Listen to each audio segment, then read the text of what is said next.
But this is I can see actually just lights out there, which is very surreal.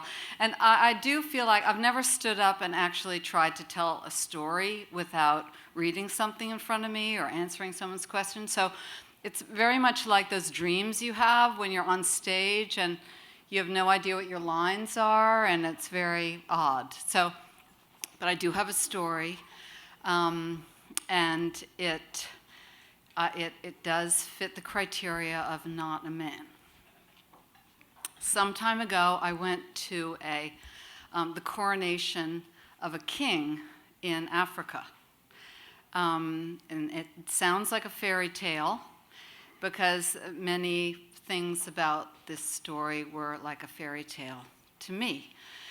The coronation was in the country of Lesotho, which you may know by the spelling of Lesotho. And it's a country, you probably don't know where it is. I certainly never did before I went, but it's a little tiny island of a country in eastern South Africa. And it's very mountainous there, and it's famous for being the place that has the most lightning strikes, sort of per a square mile of any place in the world. So I went there to the coronation of the king because a friend of mine named Jules was a family friend of the king. His mother was the king, not the one being coronated, but the father, his mistress for some 20 years. She was a white English woman, and she fell in love with a very conservative king.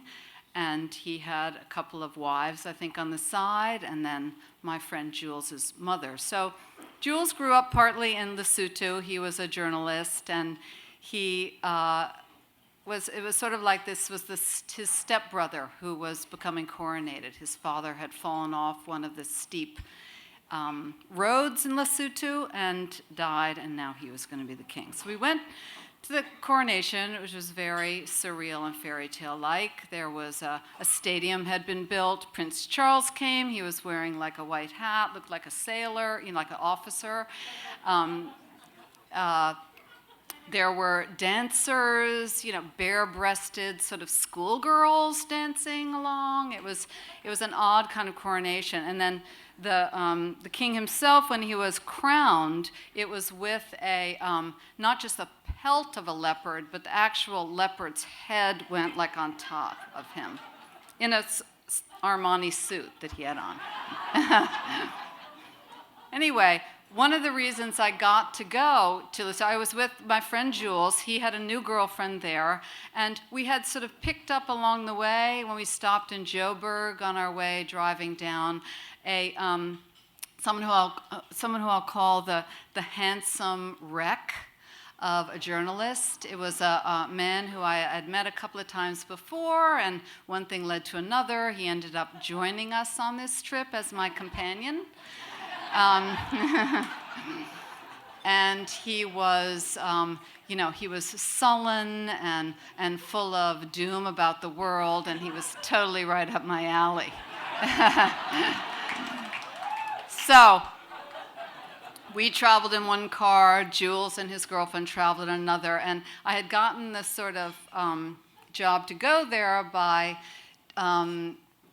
making it a travel story. So I had to cover some of the touristy things in Lesotho. So one of the things was there are a lot of pointed hills there, and actually there's a Lesotho hat, which it looks like a Chinese hat, but has a ball on the top, and it seems to imitate all these hills everywhere, which are denuded of trees. I think they've chopped all the trees down for firewood, and they just haven't sort of sprung back. So it's very much like this lunar landscape there. So one of the things you can do is there are these ponies that can go scrambling through the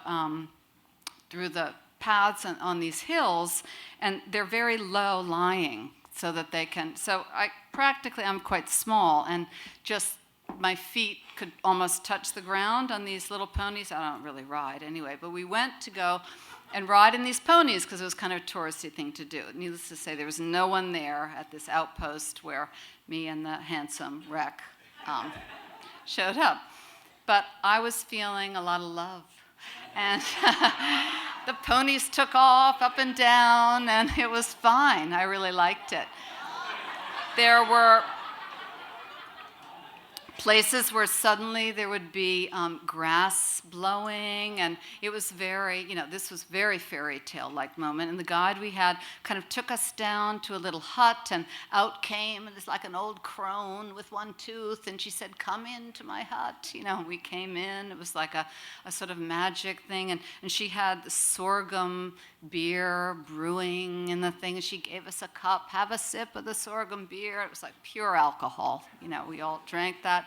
And she was, the guide said, "She wants something from you." And she had looked at me, and she said something, and he translated. He said, "She said you are old, but you look young because you are happy."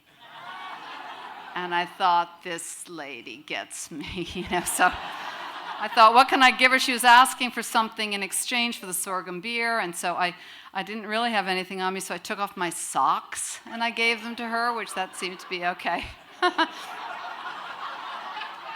So the next day, I forgot to mention that one of the things, we were high altitude there, and it was, in those days, I kind of exhausted myself, but didn't really notice it. And I had like a terrible, I slammed my finger in a door while I was there. I didn't really notice I was in this sort of haze. And I had a terrible toothache that I ended up even seeing a dentist when I was in Lesotho, because I had stopped on my way in London. They had packed something in to stop the hurt and everything, and it wore off, and pounding, I barely could notice anyway. The tooth was bad, I was exhausted. The next day, I left the wreck, and at the airport, he did say, "You could stay," which I took as, this great sort of declaration of love. And I thought, well, we'll meet again, and we made plans to meet in a couple of months. And as we were heading off to the gates, my friend Jules took me aside, and he said, he's a diehard bachelor. If he may not meet you, you won't be disappointed. And I thought, okay, I hear what he says, but I had my other feelings about it. So I returned to New York, and I was exhausted. I immediately made an appointment with a dentist, because and in the plane, I was, exhausted, tired, but feeling sort of floaty, so it was all right. And I started to feel, when I get very tired, often when I travel, I get a blister on my lip because I'm so, exhausted. I thought, thank God. I thought, oh my God, I'm getting a blister. I thought, thank God I didn't get it with a handsome wreck, so it's fine. I'm on my way home. I get home. I make an appointment to the dentist. I take a bath. And I'm thinking of some of the things he said, these doom-like things. And then in the middle of it, he'd say something like, "But I feel a little hope since I've met you." And again, I was holding on to these things. And I'm exhausted, jet-lagged. And I look, and then I'm thinking, God, this is a really bad cold sore I'm getting. And I look in the mirror, and my heart drops to my toes, because the cold sore has moved.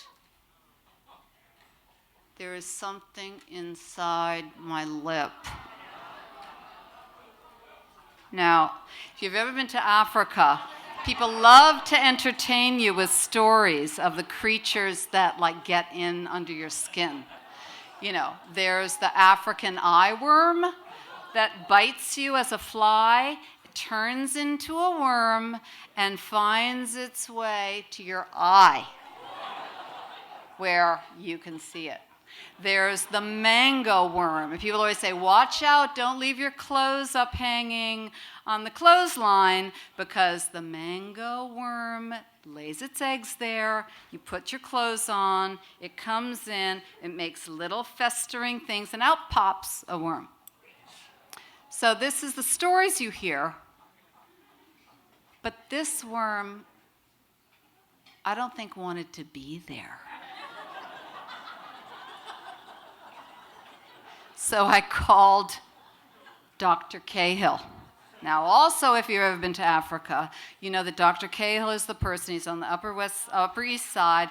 He's a red-faced Irishman, can-do doctor. He gives you all the shots you need, and then when you come back from going to a place, he gives you all the antibiotics you need because you've got giardia, and he knows his business. So I called Dr. Cahill. It was 10 o'clock at night. This was the days before cell phones, but he had a beeper. And he called me back immediately. He goes, "What seems to be the trouble?" Very deadpan. I said, "I think I have a worm in my lip." And it's safe to say that Dr. Cahill's probably the only person on the planet that would, not be surprised by that statement. So he said, "What happened?" And then I thought back to the crone. And I thought back to the sorghum sip, and I thought back to my tooth. And I thought that worm got in a place he didn't want to go, and he was looking for the thinnest skin to get out, which would be my lip. Now, I'm not squeamish. You guys may be, so you're just going to have to hear about it. So I said to Dr. Cahill, he goes, "Come in and see me first thing tomorrow." I said, "I will." And I said, "But I'm a little concerned that it's going to come out." And he goes, "Oh, no, those fellas, they'll wiggle around a little, but they won't come out." So that made me feel a little better. But it's one thing to have a creature by your toes or on the bottom of your foot, but right up here, it's literally in your face. So I called my sister. My sister, Eliza, she lives in New Jersey. She has 4 children. It's 10:30 at night. She would have been asleep for 2 hours. But I said, we have an expression in our family which is "talk me down from the tree." And usually this refers to family dramas, usually romantic entanglements, and you're up and you're in a fret, and you say, "Talk me down." I said, "You got to talk me down from the tree." She goes, "Okay, what is it?" I said, "I have a worm in my lip."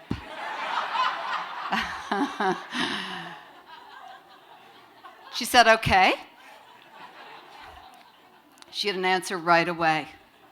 She said, "You know those PBS shows you always see about the microcosms that live all over your body?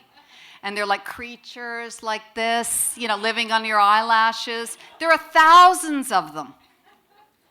And I remembered reading something that says we have more organisms living on our in one body than there are people alive on the planet. So that was a good thing to say. I thought, I can go to sleep now. So I went and saw Dr. Cahill the next morning. I walked in. He said, "Okay, well, if we were out in the desert, I'd cut this bugger out. But there are many layers in the mouth. A lot of infection can occur. We're not going to do that. I'm going to give you an anti-helminthic pill. Not an antibiotic. That's for bacteria. Helminthic meaning worm." "Okay," I said. So you just take it 3 times a day. Once every 3 days, just 3 pills. And I said, "And then what will happen?" He goes, "It will kill the worm. It will start to reduce and slowly, disappear." Okay. As I was leaving the office, he goes, "And don't kiss anyone." I said, "Okay." And he said, "And also, if that booger comes out, you save him for me." So I took the first pill. I had a dentist appointment after, and the dentist was a lovely man with beautiful white teeth. He's looking down. I had to tell him. I said, "I have a worm." He goes, "I can see it." It was small, it was as thick as an earthworm, but about that short. It was there. He goes, "I could cut it out." I thought, no, I'm already on the process of dealing with it. So that night I was going to an art opening, and I It's okay. It's not going to get that bad. But I had taken the pill, and I'm walking down Soho on the cobble streets, and my legs are like really long, and I suddenly feel like I'm in Alice in Wonderland, you know. They're all dizzy and everything. So, and I sat down on the curb, and I put my head between my feet. The drugs that I was giving were incredibly strong.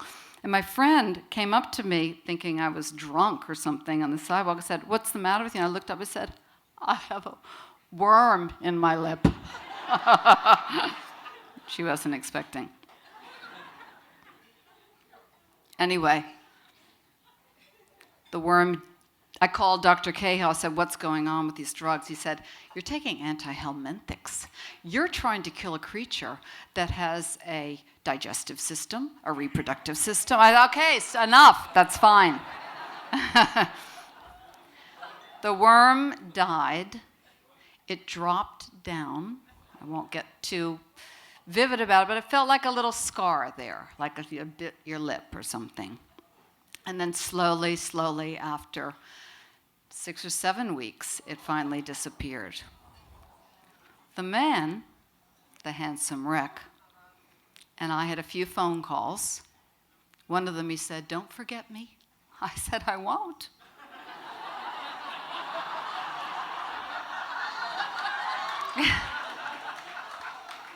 I took the promised trip to East Africa.